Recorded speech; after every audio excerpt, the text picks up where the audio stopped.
জঙ্গি নিয়ে ভঙ্গি করার সময় এবার শেষ। সত্যিকারের জঙ্গি কোথায় দেখছে বাংলাদেশ? জঙ্গি নিয়ে ভঙ্গি করার সময় এবার শেষ। সত্যিকারের জঙ্গি কোথায় দেখছে বাংলাদেশ? আর ওই দেশের মানুষ পাইছে নি হুশ পাইছে নি বাইতে, জঙ্গি বলে আর দেখো না মোল্লা মুর্শিদের। জঙ্গি থাকে এই কথা শুনো, কলেজ বিশ্ববিদ্যালয়ে জঙ্গি বিশ্ববিদ্যালয়ে জঙ্গি না থাকতো তাহলে আমার ভাই সাইদ আজ 13 দিনের আঘাতে হত্যা হলো।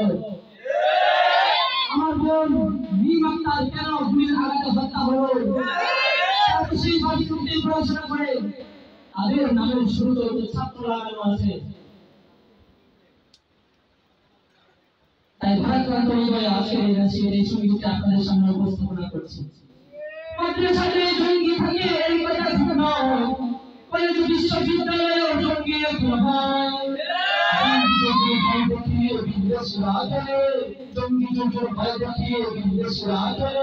একদিকে নয় সবদিকে তাই চর্চারে পড়বে।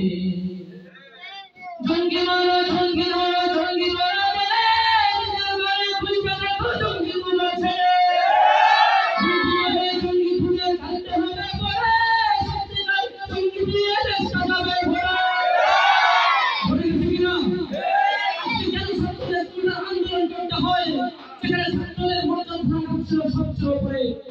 শিক্ষাই আলো, শিক্ষাই সর্বগ্রে দেশকে এগিয়ে নিয়ে যায়। দেশের উন্নয়ন সবকিছু শিক্ষার মাধ্যমে হয়। সেই সমাজে শিক্ষার্থীদের সম্মান সবচেয়ে আগে থাকার কথা ছিল, সেখানে কেন আমাদেরকে রাজাকার বলে আখ্যায়িত করা হয়? যুদ্ধের ইতিহাস শুনেছি আমাদের বাপ দাদাদের মুখে। আমার বাবারা আমার দাদারা গল্প করে যুদ্ধের সময় আমরা ছোট ছিলাম, আমরা 10 বছরের ছিলাম, 8 বছরের ছিলাম। কেউ কেউ বলেন যুদ্ধের সময় আমার জন্মই হয়নি, আমার আম্মুর বিবাহ হয়নি। তবুও কেন আজকে আমাদেরকে জঙ্গি বলে আখ্যায়িত করা হয়? জবাবের দিতে হবে। সকল অন্যায়ের জবাব পাই করে হিসাব করে নেব একদিন ইনশাআল্লাহ। নমরুদের চেয়ে বেশি বড় জালিম তুমি হয়ে যাও নাই, ফেরাউনের চেয়ে বড় ক্ষমতাধর তুমি হয়ে যাও নাই। সেই নমরুদ ধূলিসাৎ হয়ে গেছে, ফেরাউন ধ্বংস হয়ে গেছে, তোমার ধ্বংস হইবার কি না বলেন? ঠিকানায় জঙ্গি খুঁজে কাটতে হবে বলে সত্যিকারের জঙ্গি দিয়ে চেষ্টা যাবে ধরে। জঙ্গিবাদের কারখানা করে যারা সত্যটাকে লাথি মেরে দেশ থেকে আজ তারা বলতো ওই মাদ্রাসাতে অস্ত্র থাকে সমাজ, জাতির কাছে ওই শালাদের চাইতে হবে ক্ষমা। মাদ্রাসায় যদি কোনো অস্ত্র পেয়ে থাকো সেটা কুরবানির গরু জবাই ইবাদতের জন্য সেই অস্ত্র সংরক্ষিত থাকে, ঠিক কিনা বলেন? ভবিষ্যতে যদি কোনো অস্ত্র মাদ্রাসায় খুঁজে পাও বুঝে নিও সেটাও রবের ইবাদত জিহাদের জন্য সংরক্ষিত, ঠিক কিনা বলেন? মাস্তানি চাঁদাবাজি করার জন্য পিস্তল নিয়ে মাদ্রাসা ছেলে ঘুরবে না। ভবিষ্যতে যদি যুদ্ধ করতে হয় সেদিন কামান স্টিফলার নিয়ে মাদ্রাসা ছাত্ররা বের হবে ইনশাআল্লাহ। সবার খুশির জন্য বের হবে, কুত্তার দুপাই টাকার জন্য বের হবে না, জন্য বের হবে না, রবের পেটবন্দির জন্য বের হবে, ইসলামের জন্য বের হবে। জীবন যদি দিতে হয় ইসলামের জন্য দিবে, ক্ষমতার জন্য দিবে না ইনশাআল্লাহ।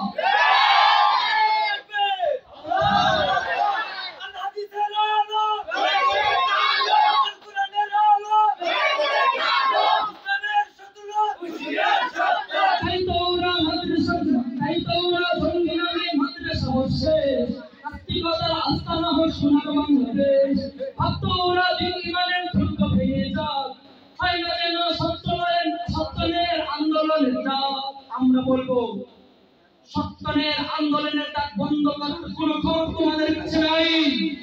আমরা শক্তি পেয়েছি, মহান শক্তি, আমরা স্বয়ং আল্লাহ তাআলার সমর্পিত শক্তি পেয়েছি, কেন বলেন?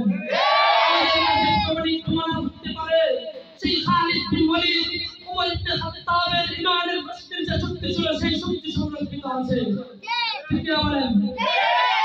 ভাগ্যরা দিন ইমানের দুর্গ ভেঙে যায়, পায় না যেন সত্যের আন্দোলনের ডাক, ব্যর্থ হয়ে তাই মিডিয়া চলছে তেলে, ব্যর্থ হয়ে তাই মিডিয়া চলছে তেলে, নতুন করে আইবি আগাতে সুযোগ পেলে। জঙ্গি মারো জঙ্গি ধরো জঙ্গি ধরো তেলে, জঙ্গি মারো জঙ্গি ধরো জঙ্গি ধরো তেলে। এখনো ওরা অভিনয়ের মাঝে ঢুকে জঙ্গিবাদের কুণ্ড সুখে অপশিশুর মুখে বলতো ওরাই মাদ্রাসা সব রাষ্ট্র থেকে করে, এখন আবার সাক্ষী দিতেও বলছে ওদের পড়ে। আরে ওদের কথায় কান দিও না, জঙ্গি ওদের তো জঙ্গিবাদের ঝুমরো জালে বুঝে দেখো। জঙ্গি জয়ে বিশ্বকাপে নেই আমাদের ভয়, আমরা জানি জঙ্গি কারা কোন কারণে হয়। জঙ্গি উঠে কাজ হবে না লোক পাচ্ছে ঠেলে, জঙ্গি উঠে কাজ হবে না লোক পাচ্ছে ঠেলে, কাজ হবে দেশ রাষ্ট্র নিয়ে দিনের পথে এলে।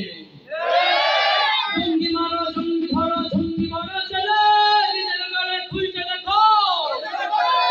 জঙ্গি মারো জঙ্গি ধরো জঙ্গি মারো জঙ্গি ধরো জঙ্গি ধরো চলে, নিজের ঘরে খুঁজে দেখো। ঠিকানায় জঙ্গি খুঁজে থাকতে হবে বলে, সত্যিকারের জঙ্গি নিয়ে রাস্তা যাবে ঘরে। মুসলমানের রাষ্ট্রে যদি ইসলামী আইন চলে, জঙ্গিরা আর পাবে না ধর্ম এলো।